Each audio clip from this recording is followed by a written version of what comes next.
Assalamualaikum sahabat India Cerita, kita ulas film terbaru India yang berjudul Dahmaka yang dibintangi Mas Maharaja Ravi Teja.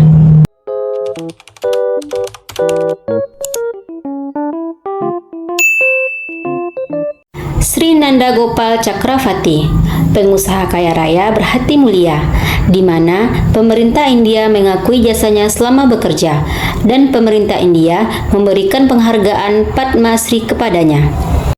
Chakravarti membagikan 50% perusahaannya untuk pendidikan dan rawat inap secara gratis. Pada hari berbahagia itu, Chakravarti juga menyampaikan kabar buruk bahwa dalam 2 bulan Chakravarti akan meninggal karena Chakravarti menderita penyakit neurodegeneratif. Kabar itu tentu saja membuat semua karyawan bersedih. Aku hidup bahagia, aku ingin mati dengan bahagia. Aku hidup sukses, aku ingin mati dengan sukses, ujar Chakravarti. Sebelum ajal menjemput, Chakravarti ingin membagikan 50% saham kepada karyawannya secara merata.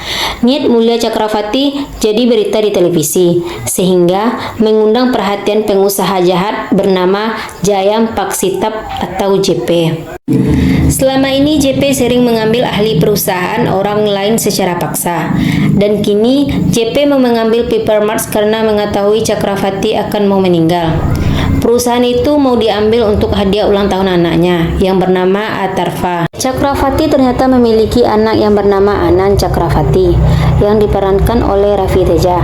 Anand fokus mengurus perusahaan Papermart cabang Vizag yang belum lama ini dibuka. Sosok Anand orangnya baik, tidak pernah ikut dalam kekerasan. Contohnya, tiba segerombongan preman minta jatah 10% dalam bisnis Anand, lalu Anand dengan cerdas menjelaskan sama preman tanpa perkelahian. Lalu Anand mengajak preman untuk jadi karyawan. Masalah selesai.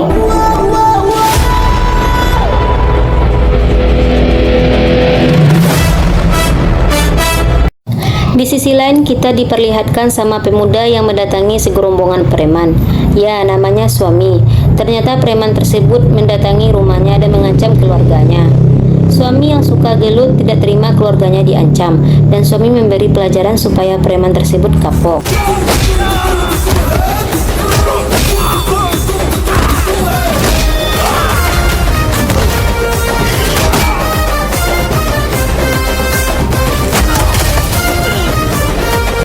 Kehidupan Anand sangat berbeda dengan suami, padahal wajahnya sangat mirip. Jika Anand orangnya lemah lembut, suami malah suka gelut. Perbedaan Anand dan suami tidak dengan karakter saja, tapi dengan pekerjaan. Anand yang mempunyai perusahaan besar, sedangkan suami hanya karyawan biasa. Di sisi lain, suami dipecat karena sering bertengkar dengan preman.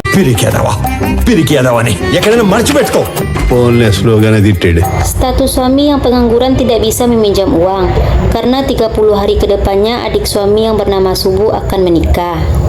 Di sisi lain, suami mencari pekerjaan. Di situ suami mau diinterview. Lalu adik suami menelpon untuk meminta bantuan. Suami meninggalkan interview dan menolong adiknya. Sampainya suami di situ, ternyata banyak preman yang sudah menunggu. Suami bertanya, mana adiknya Subu? Lalu teman adiknya menjawab, yang menelpon kamu bukan Subu, malahan saya yang bernama Pranavi yang diperankan oleh Sri Lila. Tadinya saya mau menelpon ayah saya, tapi HP saya tertukar sama Subu. Saya melihat daftar panggilan HP Subu, lalu saya menelpon kamu, ujar Pranavi. Pranavi minta tolong sama Subu karena preman di sini selalu menggodanya. Suami tidak mau menolong Pranavi karena cara berbicara Pranavi seperti saudara. Suami kesel, dia tidak mau dipanggil seperti saudara, tapi harus panggil sayang. Lalu suami pergi, dia tidak peduli Pranavi diganggu preman. Lalu Pranavi terpaksa mengirim WA lagi ke suami dengan kata-kata, manisku, sayangku, selamatkan aku sayang. Suami mau menolongnya. Preman-preman dibuat lari terbirit-birit. Setelah masalah selesai, suami mengungkapkan perasaannya ke Pranavi. Pranavi terkejut karena suami langsung mengungkapkan perasaannya, karena baru pertama kali bertemu. 1 bulan lagi, Chakravarti ayahnya Anand akan ulang tahun. Ternyata Anand sudah menyiapkan kado ulang tahun untuk ayahnya, yaitu memperkerjakan 1000 orang di pabrik Vizag. Sementara itu, JP menemui Chakravarti. Secara langsung JP bilang, saya menginginkan perusahaan ini. dan saya mau beli perusahaan ini, ujar JP. Cakrawati langsung menolaknya. Di situ JP marah besar dan dia akan merebut secara paksa perusahaan ini. Ternyata JP tidak main-main dengan perkataannya. Tidak lama perusahaan Vizak diganggu, namun Cakrawati merahasiakan masalah JP dari Anand. Kembali ke Pranavi, yang tidak bisa melupakan suami. Pranavi menceritakan ke ibunya tentang suami. Hanya saja Pranavi tidak menceritakan tentang pekerjaan suami ke ibunya, karena takut pasti ibu dan ayahnya tidak menyukai suami yang tidak punya pekerjaan. Di sisi lain, Pranavi dijodohkan oleh ayahnya. Ayah Pranavi Ramesh Reddy seorang pengusaha. Dia ingin Pranavi menikah dengan anak temannya yang kaya raya.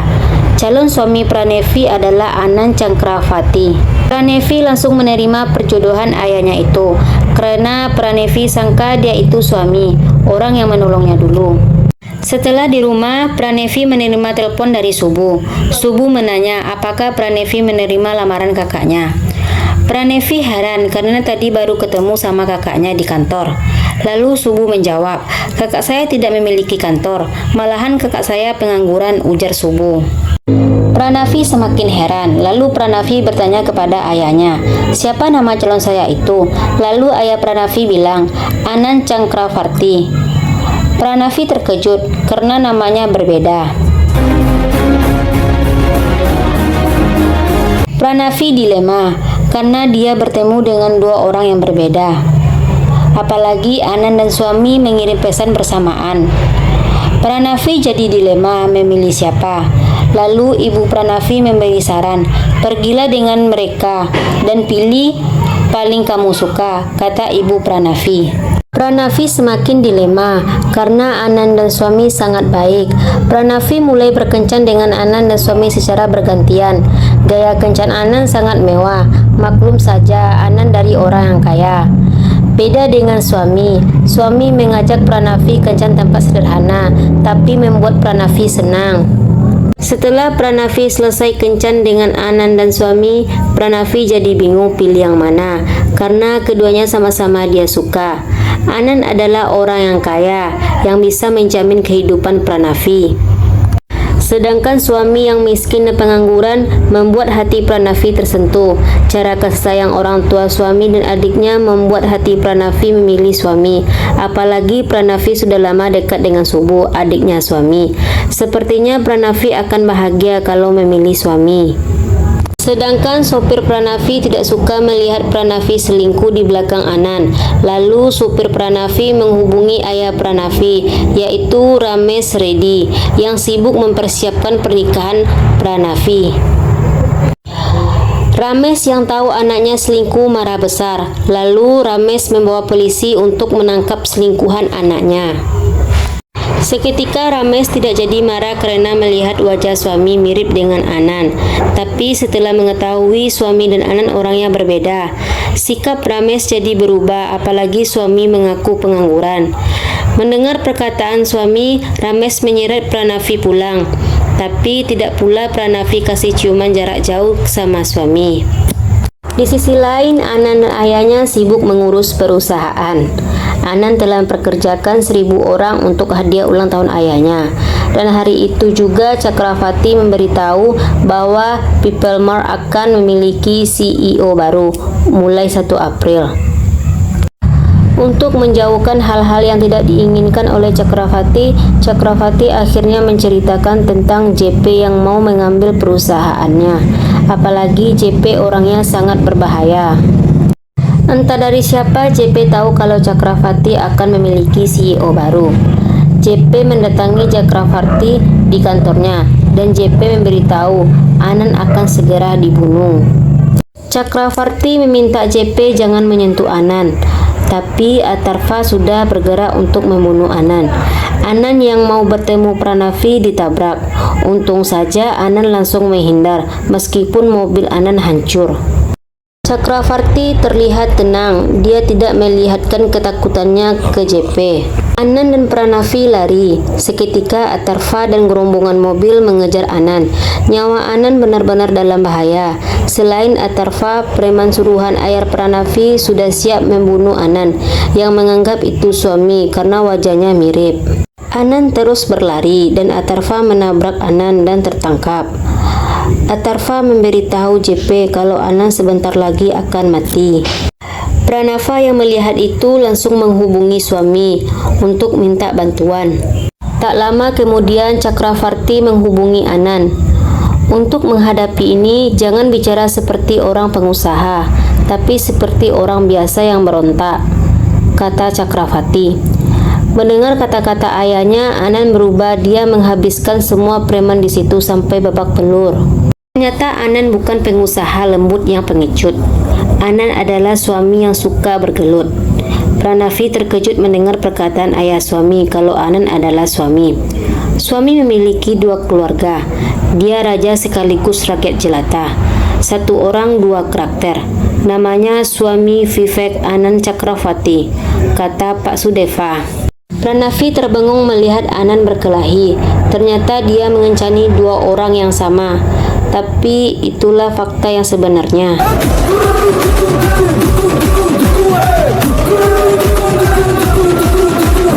JP mendapat kabar dari Atarfa kalau anak buahnya terbunuh oleh Anan. Kini giliran Cakravarti yang senang karena anak buahnya kalah sama 1 orang. Anan terus menghajar Atarfa, tapi terhenti setelah Atarfa berbicara kalau JP menodong pistol ke ayahnya. Anan jadi bingung. Saat itulah seseorang memukul Anan dari belakang. Anan terjatuh ke bawah. Anan dianggap telah mati. Tubuh Anan dibawa di ruang jenazah. Cakravarti sangat panik memikirkan anaknya. Sepupu Anan, Vikram, pulang dari Amerika juga khawatir memikirkan kakaknya. Vikram langsung ke kantor polisi untuk memberitahu kalau kakaknya hilang. Ternyata Anan yang dicari baik-baik saja. Anan selamat dari kematiannya. Anan menceritakan kalau ada orang yang kenal sama dia, lalu orang itu menyelamatkannya. Pranavi ngomel-ngomel ke suami, mengapa suami menjadi 2 karakter. Dan di situ suami menjelaskan ke Pranavi mengapa dia menjadi Anan. Sebenarnya suami anak Pak Sudevarau yang miskin. Saat berumur 4 tahun, suami dan ayahnya pergi ke Pemeran. Saat itu suami tersesat dan kehilangan ayahnya. Hari sudah malam, tapi suami belum juga ketemu ayahnya. Saat itu juga Tuan Cakravarti melihat suami duduk-duduk sendirian di tepi jalan. Lalu Cakravarti membawa suami pulang. Cakravarti sudah menganggap suami anaknya. Sampai-sampai Cakravarti terus mencari ayah suami. Di sisi lain, ayah kandung suami juga mencari suami anaknya. 4 tahun ke depan, Cakravarti menemukan ayahnya suami, lalu dikembalikan ke rumahnya. Istri Cakravarti tidak bisa melupakan suami setelah 4 tahun bersama. Mereka datang lagi untuk melihat suami. Pak Sudeva kasihan melihat Cakravarti dan istrinya yang begitu sayang banget sama suami. Dan itulah Pak Sudeva memutuskan membagi anaknya. Sehari di rumah Cakravarti, sehari di rumah Pak Sudeva. Kini suami balas dendam ke JP. Karena itu suami melamar kerja sebagai sekretaris di perusahaan JP. Di situ JP dan Atarfa dibuat terkejut. Bagaimana mungkin Anan yang sudah mati hidup kembali? Tapi suami pura-pura menjadi orang bodoh. Bekas pukulan di kepalanya juga dihilangkan. JP dan Atarfa tidak percaya begitu saja. JP langsung mencari tahu tentang kehidupan suami. Tidak lama kemudian JP mendapatkan informasi tentang suami. Suami memang berbeda dengan Anan. Apalagi Cakravarti menelpon JP. Dia tidak percaya kalau anaknya sudah mati. Cakravarti bilang kalau People Mart akan tetap memilih CEO baru. Tapi Cakravarti memastikan People Mart tidak akan hancur. JP percaya kalau pria yang ada di depannya bukanlah Anan, tetapi di situ JP mengasih pistol kepada suami dengan imbalan uang yang besar. Karena suami membutuhkan uang untuk pernikahan adiknya, suami pun mau dan menembakkan dirinya. Ternyata pistol itu tidak memiliki peluru. Tindakan suami membuat JP percaya kalau dia bukanlah Anan. Suami diterima bekerja dengan diberi tugas khusus. CEO baru People Mart sama persis wajahnya denganmu. Kamu akan bekerja sebagai CEO di sana karena dia meninggal baru-baru ini. Tapi kamu harus mau semua yang saya perintahkan, kata JP. Saya setuju, kata suami dengan gaya polosnya. JP merasa menang. Suami juga pergi dengan perasaan yang sama.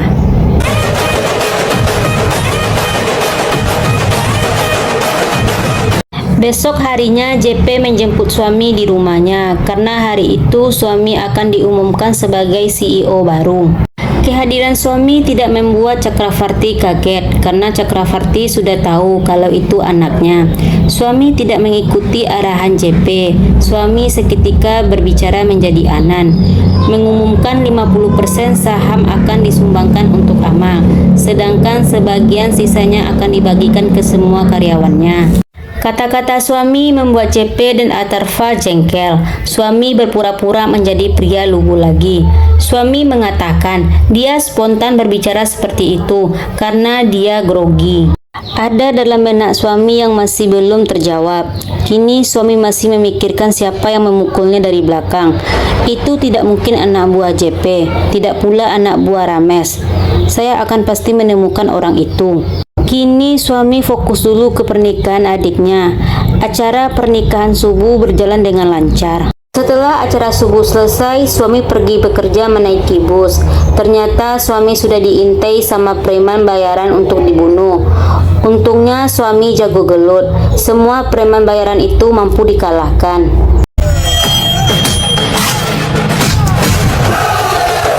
Selanjutnya suami masuk kantor sebagai Anan.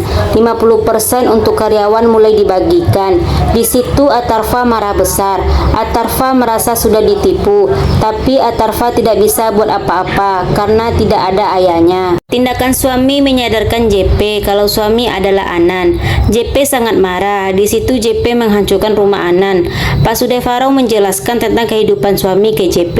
Lalu JP mengantarkan Pak Sudevarau ke kantor polisi dan disiksa. JP lalu menelpon suami. Kekesalannya ditumpahkan ke ayahnya karena telah membodohinya. Sekarang giliran saya yang bermain. Ayah kamu Pak Sudevarau kan? Dia sekarang lagi disiksa di kantor polisi. Suami bergegas ke kantor polisi. Di pertengahan jalan, JP menelpon lagi kalau Cakravarti juga dalam bahaya. Kamu punya 2 keluarga.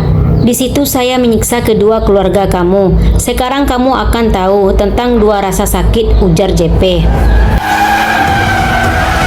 Anan bergegas putar mobil, lalu menyelamatkan Cakravarti. Ternyata Cakravarti sudah berbaring di lantai. Suami membawa Cakravarti ke rumah sakit. Mobil yang membawa Cakravarti ke rumah sakit dihadang dengan anak buah JP. JP meminta suami menyerahkan perusahaan People Mart jika ingin menyelamatkan kedua ayahnya. Dalam kondisi genting itulah buah perbuatan baik suami dibalas sama karyawannya. Sekitar 1.000 orang perusahaan siap menolong suami dan Cakravarti. Mobil sudah disiapkan untuk menyelamatkan ayahnya suami. Suami tancap gas langsung ke kantor polisi. Di situ suami marah besar dan suami menghajar semua anak buah JP. Polisi yang telah memukul ayahnya juga disiksa sama suami. If you try to be a hero, you will see a wild villain in me. Atarfa, anak kesayangan JP, dibuat babak belur. Saat Anda menyentuh keluarga saya, Anda akan mati, kata suami terhadap JP. Suami melukai tangan Atarfa, lalu dikunci di penjara. Jika tidak cepat diselamatkan, Atarfa akan mati kehabisan darah. JP meminta agar anaknya dibebaskan. Suami justru memerintahkan asistennya yang di kantor untuk membunuh Atarfa. Saat itulah JP mengungkapkan ada orang lain juga yang menginginkan People Mart.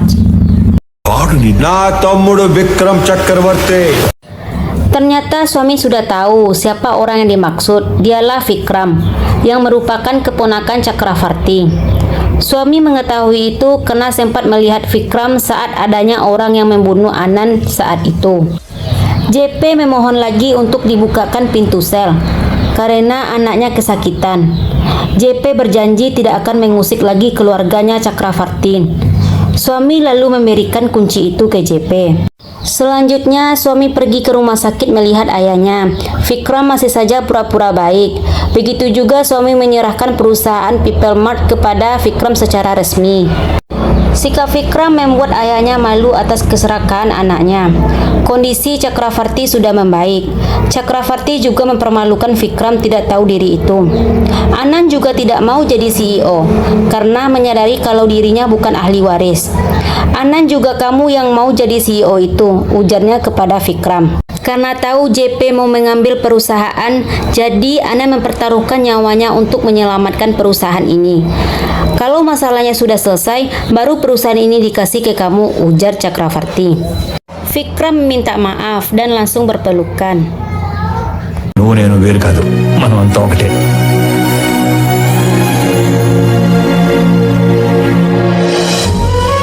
Terima kasih sudah menonton. Jangan lupa like, comment, and subscribe ya.